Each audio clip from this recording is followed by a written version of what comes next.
Hello guys, हम निभा पांडे। हमारा यूट्यूब चैनल में आप लोगों का स्वागत बा। तो हमारा तरफ से अपने लोगों के प्रणाम। तो अगर हम जा रहल बानी लचारी गावे भोजपुरी, तो अपने लोगों के अगर अच्छा लगे तो लाइक कमेंट शेयर जरूर करें। और हमारा चैनल के सब्सक्राइब ना कोई लोग तो जरूर करें, बेल आइकन दबाना मत भूलें। तो चलता शिव के लिखला भाग रेखा रेखा मिटावे वाला के शिव के लिखल भाग रेखा रेखा मिटावे वाला के हाथी से घोड़ा शिव के मनहु न भावे मनहु न भावे शिव के मनहु न भावे बसहा बैला भाग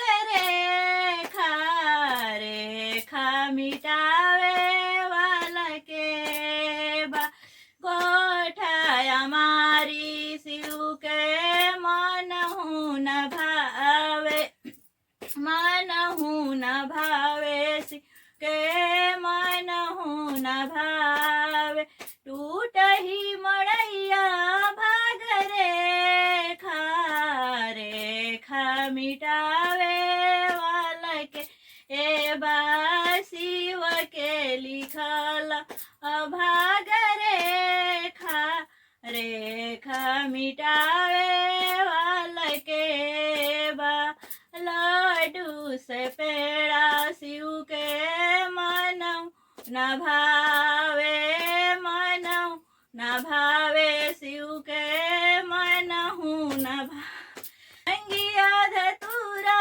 भाग रेखा रेखा मिटावे वाला के लिखला भाग रेखा रेखा मिटा